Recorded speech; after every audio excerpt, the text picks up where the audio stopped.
Have you ever wanted to try something creative, but you're afraid of doing it because it could become a complete catastrophe? Yeah, today's that day.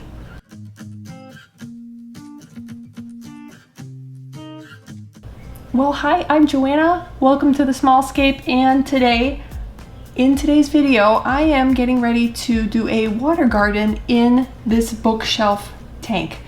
If you're an aquarist, or if you keep fish, you're probably wondering to yourself, why wouldn't you just put fish in here? Well, there's a couple reasons. One of which is I don't want any cords hanging off of here. I want to be able to put it wherever I want, maybe in the middle of a table or where there's no electrical access, and I don't want any cords hanging off. The second reason is there's a couple things I'd like to try. A little unique things that wouldn't be conducive for having fish in here. So yeah, I'm going to try a couple different things that could just totally destroy my build, which is it's pretty exciting. So let's get started.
Okay, here's where it could go horribly, horribly wrong.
Alright, so let's talk about all the weird, unusual, unique things that I did with this tank.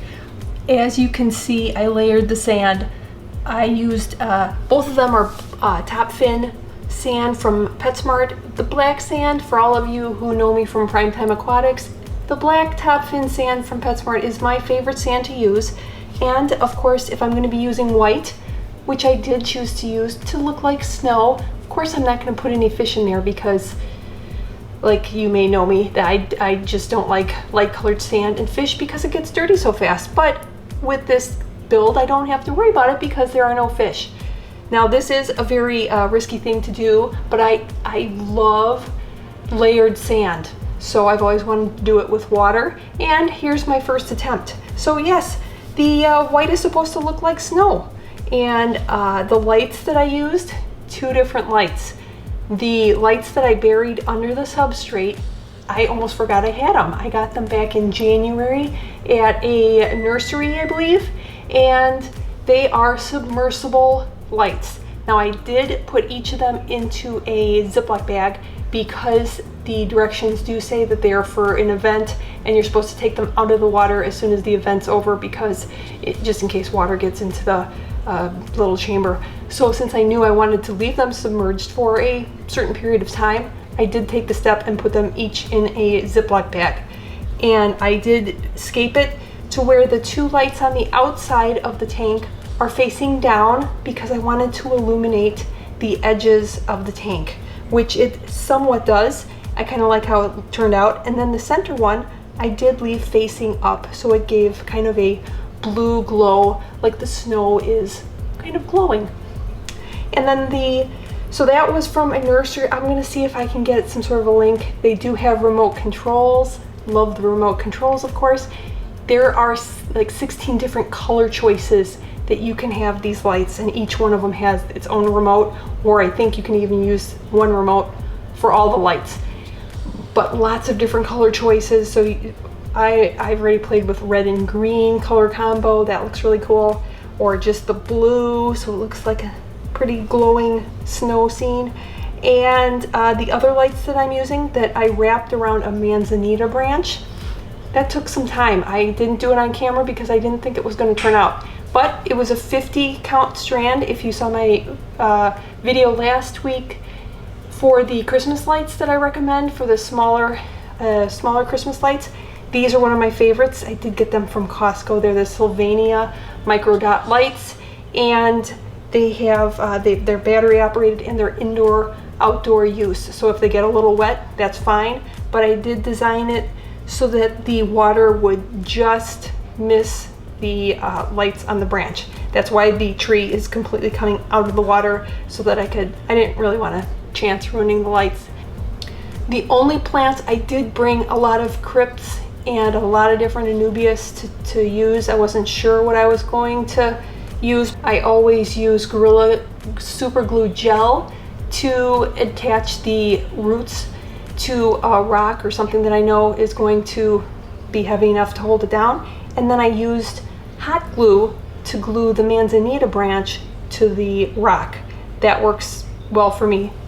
I also used a piece of Cholla wood and glued Anubias all over that. It was my intent, since the Cholla wood has like lots of little holes in it, I wanted the light to come up through it. I wasn't sure how these lights were going to behave through the substrates that I layered, so I was kind of curious if I could get the light to kind of look like the log was glowing, and it kind of turned out like that, but I didn't spend a whole lot of time making certain effects took place.